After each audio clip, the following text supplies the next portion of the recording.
Reports के according Iran के supreme leader Ayatollah Ali Khomeini मारे जा चुके हैं। लगभग 50 साल पहले वही इजराइल ईरान को बैलिस्टिक मिसाइल बनाने में हेल्प कर रहा था और एक्सपर्ट्स इस एग्जैक्ट सिचुएशन को 2003 के इराक इन्वेजन से कंपेयर कर रहे हैं।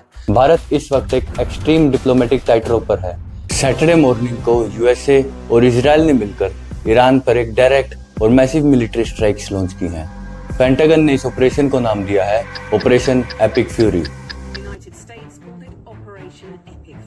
For these reasons, the United States military is undertaking a massive and ongoing operation to prevent this very wicked, radical dictatorship from threatening America and our core national security interests. ये कोई normal military strikes नहीं है। इन strikes में Iran की top leadership को target किया गया है। रिपोर्ट्स के अकॉर्डिंग ईरान के supreme leader Ayatollah Ali Khomeini मारे जा चुके हैं। ईरान के सुप्रीम लीडर खामेनेई की मौत हो गई है। Khamenei is dead. We have the latest coming. Iran has confirmed Supreme Leader Ayatollah Ali Khamenei has been killed. Ayatollah al-Uzma Sayyid Ali Husseini Khamenei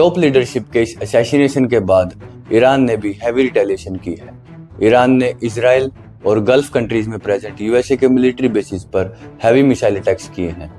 ये रिटेलिएशन इतना मैसिव था कि दुबई से लेकर दोहा तक के एयर स्पेसिस को इमरजेंसी अलर्ट पर डाल दिया गया है और इस टाइम तक पूरा मिडल ईस्ट एक एक्टिव वॉर जोन में कन्वर्ट हो चुका है। लेकिन इस कन्फ्लिक्ट की एक आयरनी है और वो आयरनी ये है कि आज जिस ईरान पर इजराइल और अमेरिका स्ट्राइक्स कर रहे हैं, आज से लगभग 50 साल पहले वही इजराइल ईरान को बैलिस्टिक मिसाइल बनाने में हेल्प कर रहा था और अमेरिका ईरान का मेजर ग्लोबल पार्टनर था। अब आप लोग यही सोच रहे होंगे कि आखिर इन 50 सालों में ऐसा क्या हुआ कि जिन कंट्रीज के डिप्लोमेटिक रिलेशंस इतने स्ट्रॉन्ग थे वो आज एक दूसरे पर मिसाइल स्ट्राइक्स कर रही हैं। इस वीडियो के एंड तक आपको इस कन्फ्लिक्ट की पूरी पिक्चर क्लियर हो जाएगी। देखिए, अगर हमें इन मैसिव स्ट्राइक्स को अच्छे से समझना है तो उसके लिए हमें पिछले 1 साल की डेवलपमेंट्स को देखना होगा। 8 महीने पहले इजराइल और ईरान के बीच एक कन्फ्लिक्ट हुई थी जो 12 दिन तक चली थी। इसमें यूएसए ने इंटरवेन करके ईरान के न्यूक्लियर स्ट्राइक्स पर बॉम्बिंग भी की थी। अभी थोड़े ही टाइम पहले ईरान में नेशन वाइड प्रोटेस्ट भी हुए थे।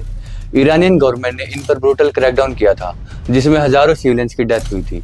इससे ईरानियन गवर्नमेंट एक्सट्रीम प्रेशर में आ गई थी। इन सब कंडीशंस में ओमान ने अभी फरवरी में ही यूएसए और ईरान के बीच पीस टॉक्स भी मीडिएट करवाई थी। ये जो पीस टॉक्स अभी चल रही थी जो ओमान ने मीडिएट करवाई थी, इसमें स्ट्राइक से ठीक पहले एक पीस डील ऑलमोस्ट फाइनल भी हो गई थी। जब सब कुछ इतने अच्छे से चल रहा था, पीस टॉक्स ऑलमोस्ट कंक्लूड होने वाली थी, उसी टाइम यूएसए ने ईरान पर स्ट्राइक्स कर दी। डोनाल्ड ट्रंप ने पहले से ही वेस्ट एशिया में एक मैसिव मिलिट्री बिल्डअप प्लान करके रखा हुआ था। ऊपर से यूएस पॉलिसी मेकर्स को लगा कि अगर अब ईरान से सैंक्शंस हटाए गए तो डोमेस्टिक पॉलिटिक्स में ट्रंप काफी वीक दिखेंगे और दूसरी तरफ से इजराइल भी कंटिन्यूअसली यूएसए को पुश कर रहा था एक डायरेक्ट इन्वेजन के लिए। एक्सपर्ट्स इस एग्जैक्ट सिचुएशन को 2003 के इराक इन्वेजन से कंपेयर कर रहे हैं, जहां पर यूएसए ने सद्दाम हुसैन पर वेपन्स ऑफ मास डिस्ट्रक्शन का क्लेम लगाकर अटैक किया था। सेम वही स्ट्रेटेजी आज ईरान पर अप्लाई हो रही है, क्योंकि इनका रियल मोटिव कभी न्यूक्लियर डील था ही नहीं। इनका रियल मोटिव था रिजाइम चेंज। यूएसए की ये रिजाइम चेंज वाली ऑब्सेशन अभी 2026 में ही शुरू नहीं हुई है। इसकी फाउंडेशन 1979 में ही रख दी गई थी। सोचने वाली बात ये है कि अमेरिका आखिर इजराइल के लिए अपनी इकोनॉमी और मिलिट्री को इतने बड़े रिस्क में क्यों डालता है। पहला, अमेरिका के डोमेस्टिक पॉलिटिकल सिस्टम में प्रो इजरायली लॉबी का इन्फ्लुएंस इतना मैसिव है कि उसके बिना यूएस की पॉलिटिक्स अधूरी मानी जाती है। इसके अलावा मिडल ईस्ट जैसे हाईली वोलेटाइल रीजन में यूएसए को एक परमानेंट, पावरफुल और लॉयल पार्टनर चाहिए था जो उनके लिए वहां पर आंख और कान का काम कर सके। अब आते हैं हम उस दूसरे सवाल पर कि अमेरिका अचानक 2026 में ईरान में क्यों रिजाइम चेंज करना चाहता है। 1979 से पहले ईरान में मोहम्मद रिजा शाह का रूल था। ये सरकार प्रो अमेरिका थी और अमेरिका के इंटरेस्ट के हिसाब से काम करती थी। लेकिन 1979 की इस्लामिक रेवोल्यूशन में प्रो यूएस गवर्नमेंट को हटाकर अयातोल्ला खुमैनी, जिनका असली नाम था रुहुल्लाह खुमैनी, वो पावर में आए। उन्होंने यूएसए को द ग्रेट शैतान और इजराइल को द लिटिल शैतान डिक्लेयर किया। ध्यान रखना, ये जो भी यूएस स्ट्राइक्स में ईरान के सुप्रीम लीडर मारे गए हैं, ये 1989 में पावर में आए थे। सिमिलर नाम से कंफ्यूज मत होना।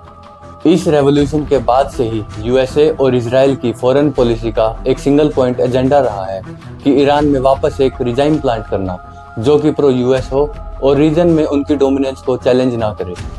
इन स्ट्राइक्स में ईरान की टॉप लीडरशिप को असैसिनेट करना और वापस से ईरान में प्रो यूएस रिजाइम लाने की कोशिश करना यही शो करता है कि यूएसए और इजराइल ने अपनी 4 डिकेड पुरानी स्ट्रेटेजी को एग्जीक्यूट किया है। ईरान ने रिटेलिएशन में स्ट्रेट ऑफ हॉर्मुज के आसपास वाले रीजन्स में स्ट्राइक्स की है। ये वो नैरो सी रूट है जहां से दुनिया का 20% क्रूड ऑयल और एनर्जी फ्लो पास करता है।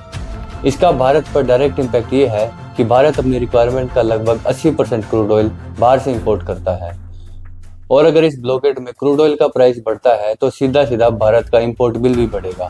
इसका क्लियर मीनिंग है एक्सपेंसिव पेट्रोल और डीजल, ट्रांसपोर्टेशन कॉस्ट में मैसिव हाइक और डेली यूज में होने वाली आइटम्स में हाई इन्फ्लेशन। भारत इस वक्त एक एक्सट्रीम डिप्लोमेटिक टाइट रोप पर है। एक साइड जहां यूएसए और इजराइल हमारे स्ट्रेटेजिक पार्टनर्स हैं तो वहीं ईरान हमारा एक्सटेंडेड नेबरहुड है। अगर वीडियो से आपको इस कन्फ्लिक्ट की पिक्चर क्लियर हो गई है तो चैनल को सब्सक्राइब जरूर करना। जय हिंद।